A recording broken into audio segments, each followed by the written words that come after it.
लोकसभा चुनाव के लिए सांगोला तालुका प्रशासनिक तंत्र तैयार। तहसीलदार संतोष कणसे ने पत्रकार परिषद में पत्रकारों से बात करते वक्त बताया।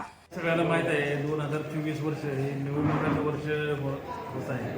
या वर्षात आपल्याला दोन महत्त्वाच्या सार्वत्रिक निवडणुका घ्यायच्या आहेत। आता एप्रिल मे महिन्यात लोकसभा निवडणूक आणि नंतर विधानसभा निवडणूक 16 एप्रिलला भारतीय निवडणूक आयोगाने निवडणूक जाहीर केलेली आहे आणि तिसऱ्या टप्प्यात आपला 43 माढा लोकसभा अंतर्गत 253 सांगोला विधानसभा मतदारसंघाची निवडणूक ही जाहीर झालेली आहे। 12 एप्रिलपासून अर्ज भरण्याची तारीख आहे। 19 एप्रिल ही उमेदवारी अर्ज भरण्याचा शेवटचा दिनांक आहे।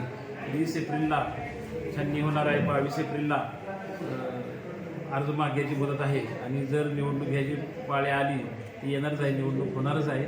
निवडणूक आपली 7 मेला होऊन 4 जूनला मतमोजणी होणार आहे। या निवडणुकीसाठी सांगोला तालुका प्रशासन सज्ज झालेलं आहे।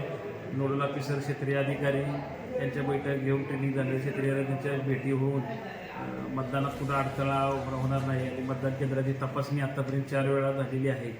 सर्व आपल्या इलेक्ट्रॉनिक आणि प्रिंट मीडियाच्या माध्यमातून मी सर्व मतदारांना विनंती करतो की 7 मे रोजी आपण आपला मतदानाचा हक्क बजावून आपल्या माढा लोकसभा मतदारसंघातील कार्यक्षम सक्षम निवडणुकीसाठी मोठ्या संख्येनं राज्याच्या सरासरीपेक्षा जास्त मतदान करण्याचा जो जिल्हाधिकारी मान्य कुमार आशीर्वाद यांचा जो प्रयत्न आहे त्याला साथ देऊन आपण बहुसंख्येनं बाहेर निघून राज्याच्या सरासरीपेक्षा जास्त मतदान कराल अशी मी अपेक्षा बाळगतो। त्यासाठी आम्ही जनजागृती आणि आपल्या नेहमी भेटीशी आहोत। काय अडचणी असेल आमचा एक 24 तास हेल्पलाईन नंबर आहे, तो आम्ही मीडिया शेअर केला आहे।